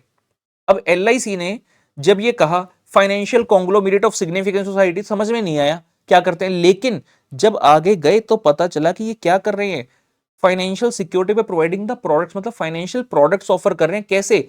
जिससे आपका क्वालिटी ऑफ लाइफ इंप्रूव हो सके, आपको कॉम्पिटिटिव रिटर्न्स दे रहे हैं और फाइनेंशियल सिक्योरिटी दे रहे हैं कि इमरजेंसी के टाइम पर आपको हाथ ना फैलाने पड़े। और प्राइड ऑफ इंडिया क्यों है? बिकॉज हम अपने सोर्सेज दे रहे हैं इकोनॉमिक डेवलपमेंट। तो विजन बताते हैं भाई तुझे पहुंचना कहां है, कैसे क्या करोगे तुम, वो यहां से पता चलता है। एप्पल ने कहा हम ग्रेट प्रोडक्ट बनाएंगे, भाई ग्रेट का मतलब क्या है? तो मिशन बता रहे कि जब हमारा कस्टमर यूज करेगा तो यूजर एक्सपीरियंस उसको बेस्ट होगा, और हम अपना हार्डवेयर, सॉफ्टवेयर, सर्विसेज सब में इनोवेशन के माध्यम से बेस्ट ही चीज कस्टमर को देना चाहते हैं। आइए, so these are the key lines, what business are we in and what we do, ये मिशन स्टेटमेंट का बेसिक उत्तर है। Mission statement helps to identify what business the firm undertakes, it defines the present capabilities, activities क्या हम कर रहे हैं, customer focus, और हमारा रोल क्या है सोसाइटी में, मेनली बात करें। कुछ और इंपॉर्टेंट पॉइंट हमारे सामने लिखे हैं। Mission delineates the firm business, its goals and ways to reach the goal। delineate, आपने जो विजन बनाया था उसको फर्दर हम एक स्टेप आगे लेकर जा रहे हैं कि जो तुम अटेन करना चाहते हो किस तरह से अटेन करोगे। It explains the reason for the existence of the firm in the society and is designed to help potential shareholders and investors to understand the purpose of the firm.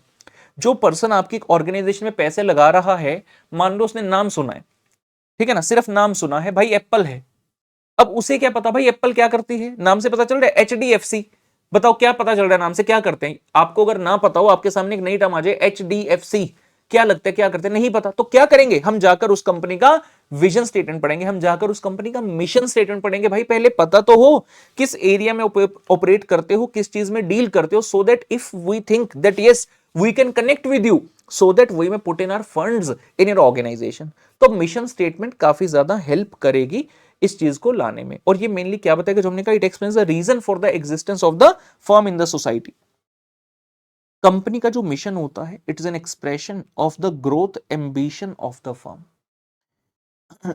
बताते हैं कि आपकी ambition क्या है, आप करना क्या चाहते हो। It is in fact the firm's future visualise. अब ये लाइंस लिखी है, इनको पढ़ो ना पढ़ो कोई दिक्कत नहीं है। It's a dramatic picture of what the company wants to become. It's a colorful sketch of how the firm wants its future to look irrespective of the current position, वगैरह वगैरह। ठीक है, ये बढ़िया है, ये पढ़ना है। Mission amplifies what brings the firm to this business और why it is there। Mission बताता है कि हम ये बिजनेस कर रहे हैं, what brings the firm to this business, कि हम ये बिजनेस कर रहे हैं। Why it is there, क्यों, what existence we are seeking and what purpose it seeks to achieve as a business firm। कोशिश करके याद रखेंगे इन सबको। What brings the firm to this business, why it is, हम अगर ये काम कर रहे हैं तो क्यों कर रहे हैं। आप हर एक चीज को जो हमने एग्जांपल पढ़े उस मिशन में ढूंढने मत लग जाना, हम ब्रॉड माइंड से पढ़ रहे हैं। Why it is there, what business you are undertaking, what existence you are seeking. हमने कहा भाई एचडीएफसी कह रहा था वर्ल्ड क्लास बनना है, व्हाट एग्जिस्टेंस यू सीक, आप कह रहे हैं मैं दो तरह की सर्विस दूंगा, मतलब what brings your firm to the business and what purpose it seeks to achieve as a business firm. तो मिशन प्लस विजन मिलाकर ये सब पॉइंट्स आपके बनेंगे, लेकिन हाँ अगर अलग से विजन के बारे में लिखना आ जाए तो हमें ये लिखना होगा। In other words mission serves as a justification for the firm's very presence and existence.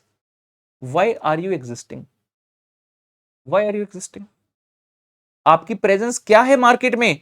HDFC वाला कहेगा ना भाई हमारी प्रेजेंस ये है, दो चीजें हैं, पहला ये कि preferred provider of banking services, और दूसरा healthy growth in profitability consistent with the risk appetite. आपकी एग्जिस्टेंस को जस्टिफाई करता है मिशन। मतलब कोई पूछे भाई, आपको मान लो किसी कंपनी सीईओ मिले, आप कहोगे भाई तुम करते क्या हो, उसको आंसर देने की जरूरत नहीं, ही can just say go and read our mission boss, you have to read the mission. तो आपको फर्म की एग्जिस्टेंस, फर्म की प्रेजेंस समझ में आएगी and it legitimates the firm's presence. Legitimate मतलब बताता है कि फर्म एग्जिस्ट क्यों करती है, ये पता चलता है मिशन से। विजन क्या था, what you want to accomplish, और मिशन बताते हैं क्या करने से हम वो अकम्प्लिश करेंगे जो वहां पर पड़ा था। एग्जाम्पल के लिए पॉइंट नंबर यहां पर मार्क कर रहा हूं जी 8, पॉइंट नंबर 8 बात कर रहे हैं मिशन की। हमने जो दो एग्जाम्पल पढ़े थे, first I come to Google, हमने विजन क्या पढ़ा था, to provide access to the world information in one click. Mission क्या है, to organise the world's information, to organise the world's information and make it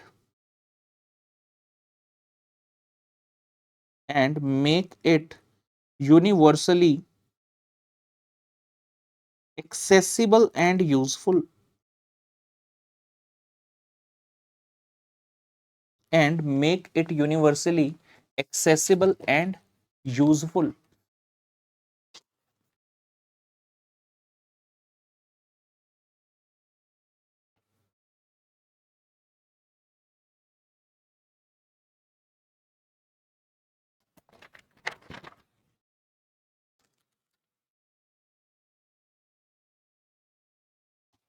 Google ने vision में क्या बोला, vision statement to provide access to the world information in one click. Okay समझ आ गया, कहां पहुंचना चाहते हो, कहते हैं हम ना वर्ल्ड इंफॉर्मेशन प्रोवाइड करना चाहते हैं, कैसे, to organise, first of all you will have to organise the information. Information का एक डाटाबेस है, अगर मुझे मान लो सर्च करना है अमिताभ बच्चन के बारे में, तो अमिताभ बच्चन का एक डाटाबेस बना हुआ है, वो ऑर्गेनाइज किया गया इंफॉर्मेशन को, सो दैट पूरे वर्ल्ड में कोई भी जब गूगल पर अमिताभ बच्चन टाइप करके एंटर मारेगा, क्लिक करेगा, तो यूनिवर्सली सबके सामने एक ही जैसा रिजल्ट आएगा। वही बोल रहे to organise the world's information and make it universally accessible and useful. अब यूजफुल किसके लिए, obviously the person who is finding that information to be useful to that particular person, और यूनिवर्सली एक्सेसिबल है। You go in any part of the world, if you have the internet, if the site has not been blocked by that country, then yes, Google is always to the rescue. Then comes the Harley Davidson. Then comes the Harley Davidson. इससे पहले कि इसको पढ़ें, मैं वापस आपको लेकर जाऊंगा मिशन में कुछ और पढ़ाने के लिए।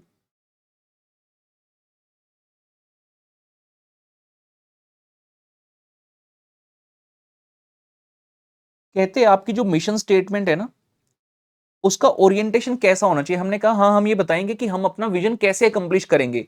सवाल उठता है क्या ये बताओ कि क्या प्रोडक्ट बनाते हो या मार्केटिंग टाइप आंसर होना चाहिए। तो अकॉर्डिंग टू पीटर ड्रकर, नाम याद रखने की कोशिश करेंगे, according to Peter Drucker every organisation must ask an important question, what business are we in. Mission statement मतलब बनानी है तो पहले ये सोचो कि कौन से बिजनेस में आप, and get the correct and meaningful answer. The answer should have the marketing or external perspective, should not be restated to production or generic activity of business। बताना है कि क्या करते हो, लेकिन बताने का जो अंदाज है वो मार्केटिंग टाइप का होना चाहिए, प्रोडक्शन ओरिएंटेड नहीं होना चाहिए। एग्जांपल लेकमे है, क्या बनाते हैं जी, कॉस्मेटिक्स आते हैं।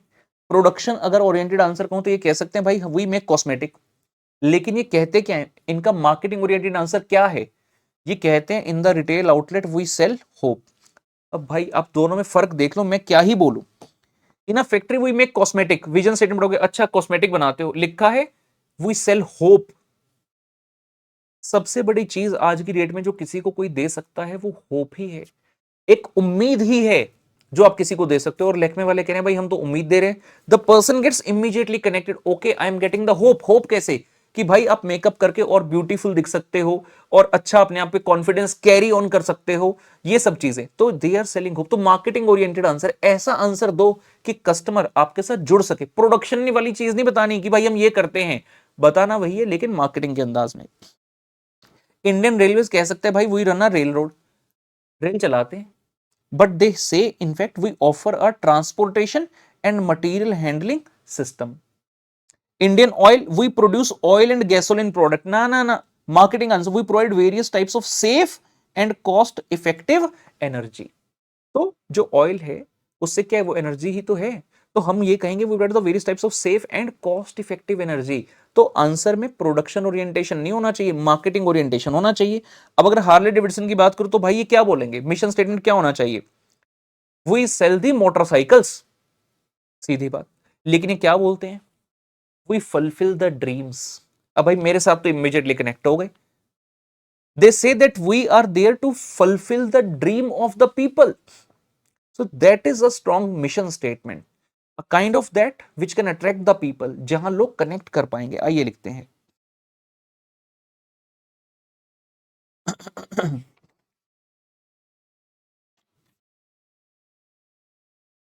इनके मिशन को 3 भागों में हमने बांटा हुआ है। पहला, fulfilling dreams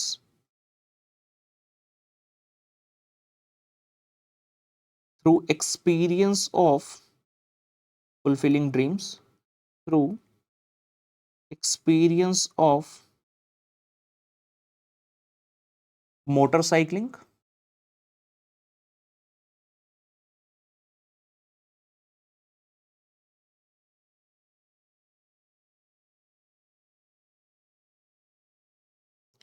strengthening motorcycle culture,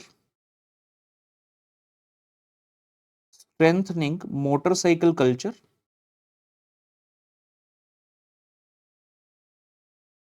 by retaining old customers and attracting new ones, strengthening motorcycle culture by retaining old customers and attracting new ones, and the last one, expanding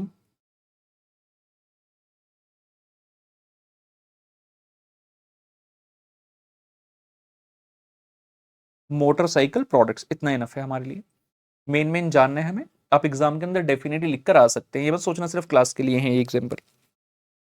तो हार्ले डेविडसन की vision statement कहते हैं fulfil dreams with the experience of motorcycling. Connect किया, sell कर रहे हैं motorcycle, but ऐसे नहीं लिख रहा we are selling motorcycle. Customer कहेगा अच्छा मोटरसाइकिल बेच के पैसे कमाते हैं। फुलफिलिंग ड्रीम्स, सोचो जब हार्ले डेविडसन के एम्प्लॉइज काम करते होंगे तो उनकी टॉप मैनेजमेंट उन्हें क्या कहती है, you are fulfilling the dreams of others, you are working towards the fulfillment of dreams, aspirations of the people। वहीं अगर वो कहते भाई we have to sell the motorcycles, सोचो वाइब जो है, जो वाइब है उसमें कितना डिफरेंस आ रहा है, किस तरह की अटैचमेंट आप फील कर रहे हो दोनों सेंटेंसेस के अंदर। Then strengthening the motorcycle culture, मैंने थोड़ी देर पहले जब विजन स्टेटमेंट पढ़ी तो बताया था हार्ले डेविडसन का एक मेन रोल रहता है कि अपने कल्चर को, अपनी कम्युनिटी को डेवलप करना। तो they strengthen the motorcycle culture by retaining the old customers. Retaining old customer का मतलब क्या है, अगर किसी ने 20 साल पहले एक बाइक ली थी तो आज तक वो वही बाइक चलाएगा जी नहीं, वो अपग्रेड करेगा लेकिन वो हार्ले डेविडसन की ही बाइक लेगा। वो 5 साल 10 साल बाद चलाएगा, फिर उसे अपग्रेड करेगा, फिर से हार्ले डेविडसन लेगा। Means you are retaining your old customer and attracting the new ones. हर कोई कस्टमर तो पहली बार तो नया ही होता है ना, तो अट्रैक्टिंग द न्यू वंस, जैसे मुझे अट्रैक्ट कर लिया। अब मुझे तो बड़ा शौक है, हो सकता है मैं फ्यूचर में जाकर इस बाइक को देकर जबरदस्त एक नया बाइक उठाऊं, पता चल जाएगा आपको, डाल दूंगा इंस्टाग्राम पर। एक्सपेंडिंग द मोटरसाइकिल प्रोडक्ट्स, ये क्या है मोटरसाइकिल प्रोडक्ट्स, एक तो इटसेल्फ मोटरसाइकिल मतलब नए नए ब्रांड्स उसके लेकर, नए नए टाइप की उसमें प्रोडक्ट लाइंस में ऑफरिंग लेकर आना, नए नए प्रोडक्ट्स उतारना, मींस नया बाइक उतारना। कि इस बाइक में ये वाला फीचर है, इस बाइक में ये वाला फीचर है, तरह तरह की क्रूजिंग बाइक रेंज तो स्टार्ट हो जाती है ना 8-10 लाख से, उसके बाद 40-50 लाख 60 लाख तक जाता है आराम से। हाँ, इंडिया में इन्होंने कुछ टाइम पहले एक 440 सीसी का बाइक भी निकाला, तो वो थोड़ा सस्ता आता है, 4 लाख के आसपास उनको इन्होंने निकाल दिया था। But yes, over and all हम इस चीज को जानने की कोशिश कर रहे हैं कि what is the vision and mission. तो विजन क्या था? Building a reason leading through innovation evolution emotion. अब यहां पढ़कर ये समझ नहीं आएगा किसी को कि भाई हार्ले डेविडसन करती क्या है, इसे जानना है तो हमने कहा where you want to accomplish is vision, how you want to accomplish is your mission. तो ये इनका मिशन स्टेटमेंट है। So we can very well understand and get connected कि किस तरह से चीजें जो है बिजनेस वर्ल्ड में ऑपरेट करते हैं, और ये दोनों ही चीजें किसके अंतर्गत आ रही हैं? Strategic intent. हमने जब स्ट्रेटेजिक इंटेंट पढ़ा, हमने कहा भाई हर एक ऑर्गेनाइजेशन के लिए स्ट्रेटेजिक इंटेंट होना बड़ा आवश्यक है, और जो स्ट्रेटेजिक इंटेंट है that is reflected in the vision and the mission statement of the organization. ठीक है, आइए जी, कमिंग बैक, कहते जी why should an organisation have a mission. कहते हैं जरूरत क्या है, वैसे तो ये सवाल आना नहीं चाहिए था, बट अगर आया तो पढ़ लेते हैं। कहते जी why should an organisation have the mission. पहला, to ensure the unanimity of purpose within the organization. Organization के अंदर इतने सारे लोग हैं, हो सकता है हर एक का अपना एक पर्पस हो, हर कोई अपने हिसाब से काम करे, लेकिन जब आप ऑर्गेनाइजेशन का पार्ट हो, जब आप एक बिजनेस का पार्ट हो, आपके इंडिविजुअल पर्पस मैटर नहीं करते, you have to achieve the purpose which is of the organisation. अब सवाल उठा भाई पता कैसे चले ऑर्गेनाइजेशन का पर्पस क्या है? कहते मिशन से पता चलेगा। To ensure the unanimity of purpose. Unanimity का मतलब है सबका एक मत होना, सबको पता होना कि yes this is the thing which is our purpose, this is what we want to achieve. तो एक मिशन स्टेटमेंट आपको हेल्प करेगा आइडेंटिफाई करने में। To develop a basis or standard for allocating the organizational resources. Organization के resources, man, material, money, technology कौन से area में जानी चाहिए, ऑर्गेनाइजेशन की रिसोर्स हमें कहां पर एलोकेट करने हैं। 4 मेरे पास ऑप्शन है, कहां करें? कहते mission statement will give you the basis, it will provide you the standard. Boss, this is what we are going to do, so you have to allocate resources in this. To provide a basis for motivating the use of the resources। Organisation resources allocate तो कर दिए, अब बात है use करने की। Use कैसे करना? मिसयूज नहीं करना। You have to be motivated to use the organisation resources where, जहां मिशन स्टेटमेंट बोल रही है। अगर मिशन स्टेटमेंट एप्पल की बोल रही है भाई इनोवेटिव हार्डवेयर सॉफ्टवेयर सर्विसेज, तो आपने इसी तरफ जो है अपने ऑर्गेनाइजेशन रिसोर्सेज एलोकेट करने हैं, and the people who has the authority to use, तो उसको भी यूज वहीं करने हैं जहां पर आप अपनी मिशन स्टेटमेंट के साथ रिफ्लेक्ट कर पाओ। ऐसा नहीं कि मिशन स्टेटमेंट कह रही है कुछ और हमारे खर्चे किसी और डायरेक्शन के अंदर होने लगे। अब आपका मेजर एम क्या है कि जो रिसोर्सेज है उनको आपने इस जगह लगाना है। एप्पल कंपनी के पास एक बार कुछ पैसे बचे, फॉर एग्जाम्पल उन्होंने क्या किया, चलो यार इसको ना स्टॉक मार्केट में लगा देते, पड़े तो है नहीं, ट्राई करो कि क्या आप आर एंड डी में उस पैसे को भेज सकते हो। आप उस पैसे के ऊपर एक्स्ट्रा रिटर्न कमाने की इनडायरेक्टली मत सोचो, रादर देन जो आपका बिजनेस है डायरेक्टली उसमें इस पैसे को डालो। तो आपको जब ना समझ में आए कि पैसे का रिसोर्स का यूज कैसे करना, तो मिशन स्टेटमेंट पे जाना। To establish a general tone, ठीक है ठीक है ठीक है, to establish a general tone और ऑर्गेनाइजेशनल क्लाइमेट, मतलब ऑर्गेनाइजेशन के सभी लोग किस तरफ काम करेंगे, मिशन। सारे पॉइंट्स रट्टे मारने की जरूरत नहीं है, कोई भी 4 से 5 पॉइंट मोर देन एनफ हो गए। To serve as a focal point for those who can identify with the organisation purpose and direction. इसका मतलब क्या है, कभी भी किसी को, चाहे किसी भी लेवल पर कोई इंसान है, कॉर्पोरेट लेवल है, बिजनेस लेवल है, फंक्शनल लेवल है, कभी भी किसी प्रकार की कोई एम्बिगुटी आपके सामने आ गई कि यार मैं इस सिचुएशन में क्या करूं, तो कहते जो आपका मिशन स्टेटमेंट है it will serve as a focal point, means the one and the single point where you have to look at the time of ambiguity कि मुझे क्या करना है। You have to come back to the mission statement.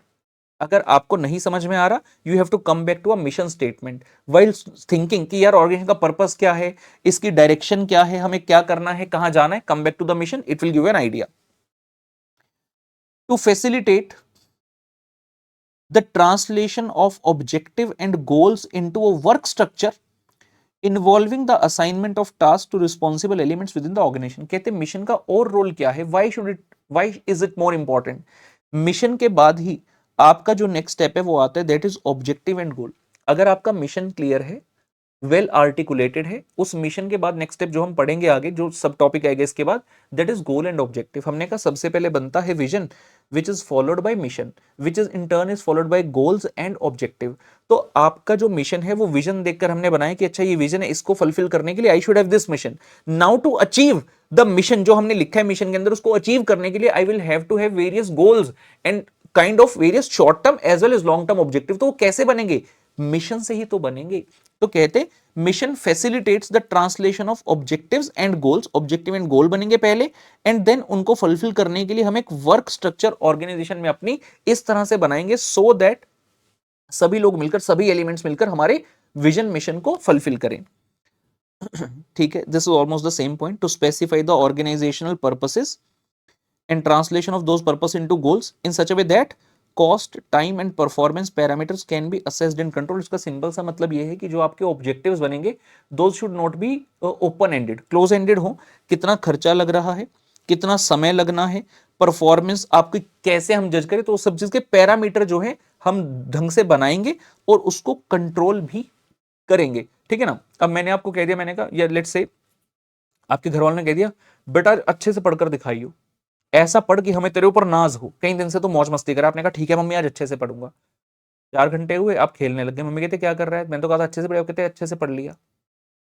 क्या कोई judgement का parameter है? नहीं है। व्हाट इज दिस अच्छे से पढ़ लेना? सब्जेक्टिव थिंग है भाई। ऑब्जेक्टिव, ऑब्जेक्टिविटी होनी चाहिए। बेटा आज तू हमें कम से कम 12 घंटे पढ़ के दिखा, 12 घंटे की प्रोडक्टिविटी निकाल कर दिखा।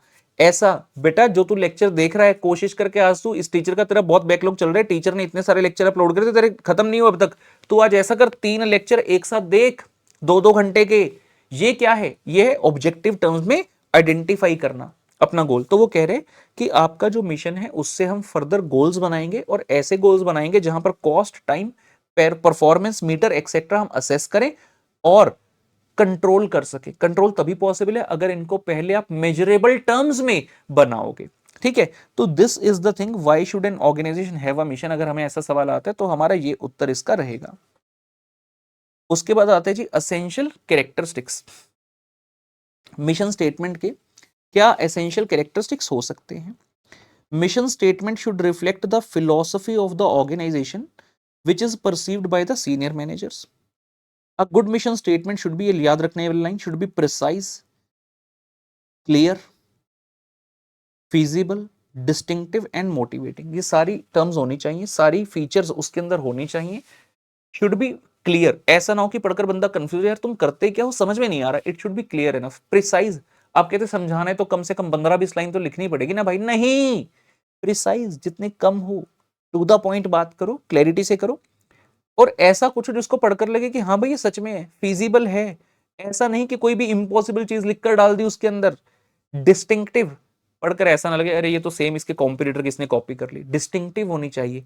माना ऑटोमोबाइल में है 10 ब्रांड है, सभी का सबसे मिलता जुलता होगा, लेकिन फिर भी आपका अपना डिस्टिंक्टिवनेस उसके अंदर होना चाहिए कि लोग आपसे कोरिलेट कर पाए।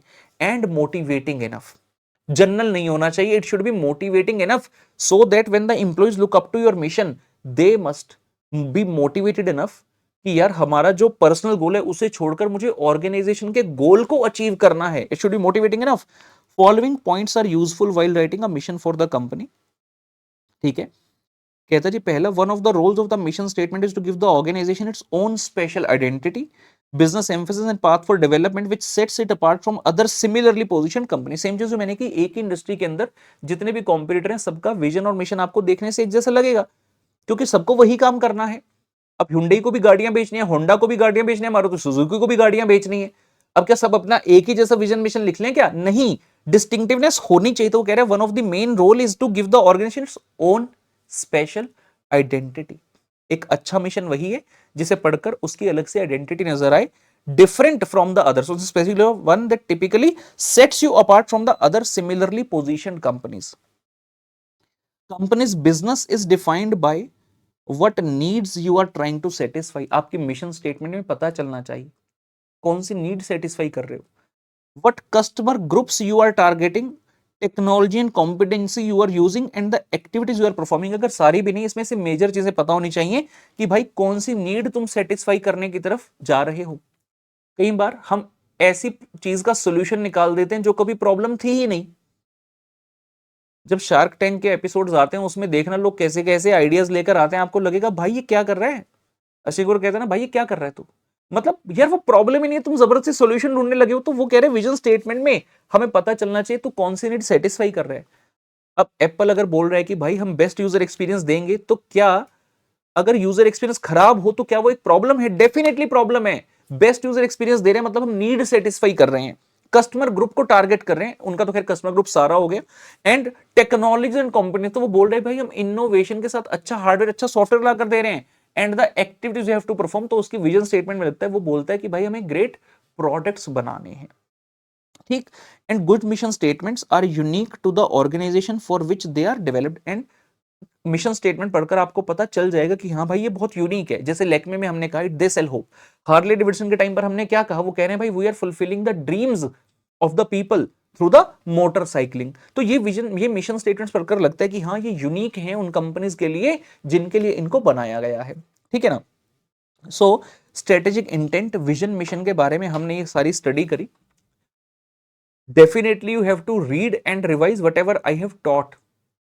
और एग्जाम में जब क्वेश्चन आएगा you have to support it with the example. अगर एग्जाम्पल से सपोर्ट नहीं करोगे, मुझे पता है कई बार पता सब कुछ होता है, लिखना मुश्किल हो जाता है, ठीक है ना। इसलिए जहां जहां पर मुझे लग रहा है मैं कंटेंट भी एक्स्ट्रा लिखवा रहा हूं और एग्जाम्पल्स भी, so that you must have the pleasure of example कि एग्जाम में हमें सोचना ना पड़े कि यार कौन सा एग्जाम्पल दूं।